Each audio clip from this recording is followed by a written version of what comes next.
Hello, my name is Bambi Harris. I'm an author. I am sharing another video with you, hoping that it will help your writing journey.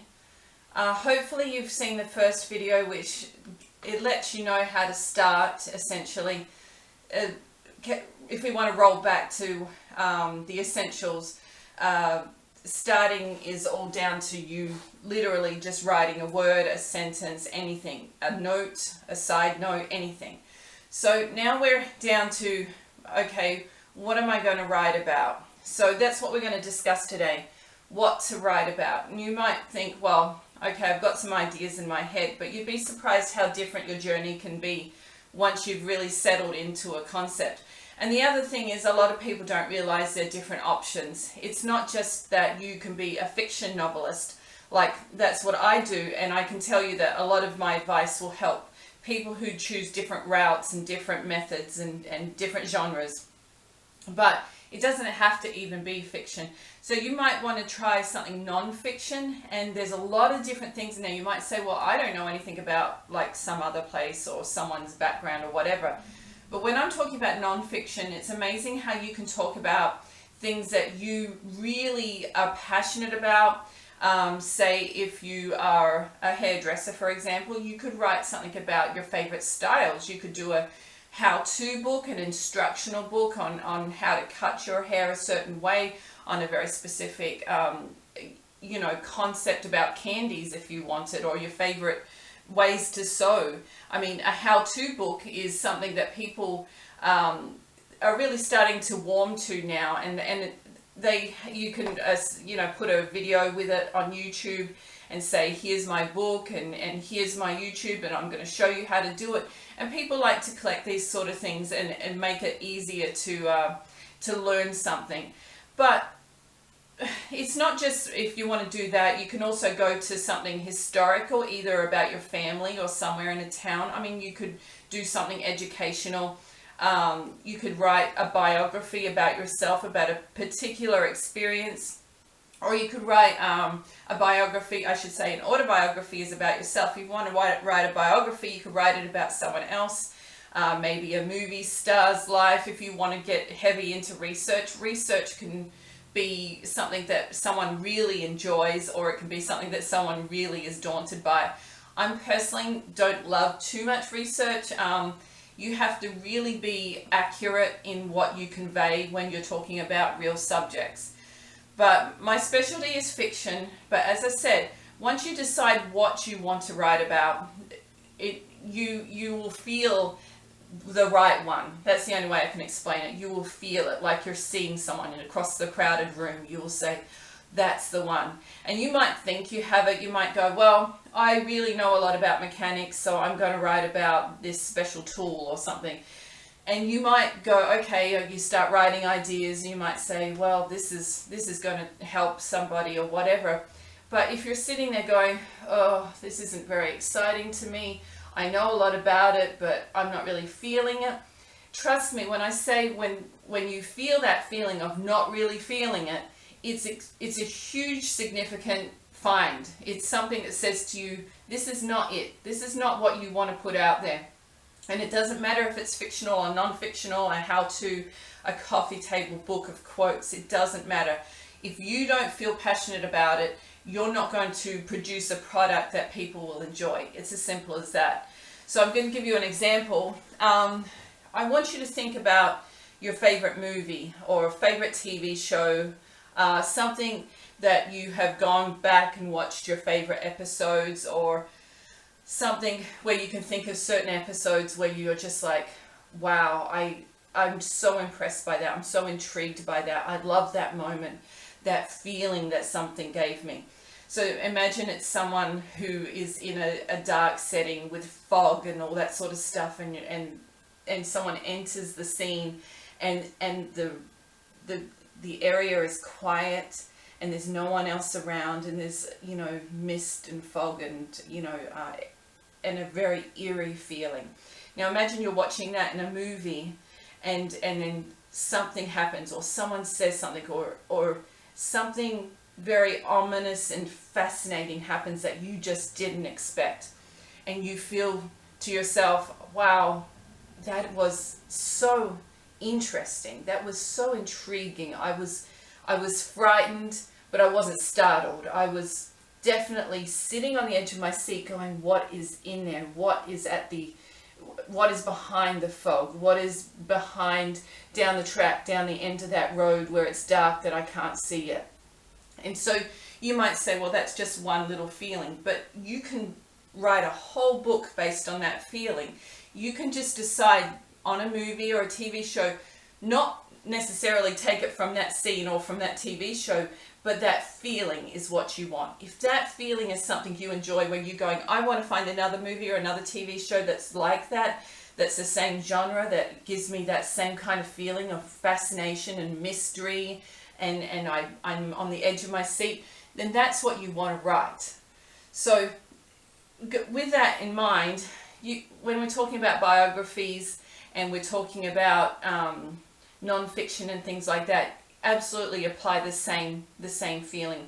So I say feeling because you have to put your heart, not just your mind. So both have to be involved. You have to sit there and feel like this is worth it, because you want to propel it forward. You want to have that sensation that, yes, this is what I want to tell, this is what I want to give, this is what I want to say, and I'm fascinated. So if you write something that you find intriguing, the people reading it are going to feel the same way. They're going to have that feeling of, wow, I can't believe it. I'm amazed. You want to be on the edge of your seat when you're writing it. Now, with biography and history, I'm educational, how-to, I keep regressing, but I want you to keep that in mind, because if you're writing a book on how to do special recipes, and that's something you're really passionate about, just as an example, so you obviously not going to sit there and talk about some spooky scene, but what you want to do is get that person reading it to be as passionate about your recipe as you are. You want to convey your eagerness and give your enthusiasm in your writing. So you're going to want to write it and say, start it with something personal. This is my recipe that my Nana gave me. You would never believe what happened when she was telling me about it. Over apple pie, she said how this was given to her from some homeless person down the road, or something like that. It's putting personal things in it, personal anecdotes, personal experiences that will engage your audience and bring them in and say, wow, that's really interesting, and this recipe looks great, and look at the photographs and things like that. So if you want to write a biography about someone else, obviously you want to find as many tantalizing details as possible, but you want to be passionate about who you're writing about. You don't want to write about a historical subject that you find boring. Like some politician or something, you're not really into it, you just think, I'll write about it, or I found some information. You want to be interested in that person so you can make the reader interested. So all in all, when you're writing a book, write what you want to read. That's the end line, and that sounds simple, but I have in the past started something where I thought this was a good idea, but I was not feeling it. I was not passionate about it. I wasn't feeling like there was that sensation where I was starting to lag and close my hands, and you go in denial, and you think to yourself, I really don't, I don't feel like writing right now, or I'm unenergetic, or I'm unmotivated. And a lot of the time when that happens, apart from your average daily life, a lot of the time it's because you're not passionate about the subject you're writing about. So sometimes you do have to start again, or you have to at least go to another project and say, well, what about this idea? What about this idea? Or maybe the idea I have needs tweaking, where it comes out more fluently. And once you hit that special feeling, you might want to fidget for days or hours or months, who knows. But if you keep fidgeting, you keep writing at it, you'll hit a mark where all of a sudden it comes out, where it just rolls out because you are excited. And so it's just like running a marathon. So you're plodding along, riding, and you're going blah, blah, blah. But all of a sudden when you hit that moment where you're going, this is it, this is what I want to tell, all of a sudden you'll be running. because you'll be typing faster. You won't be able to keep up with yourself. You want to tell something rather enthralling. It doesn't matter what it is. It doesn't matter if it's a how-to, an instructional, or anything. You tell it from the heart and incorporate the mind.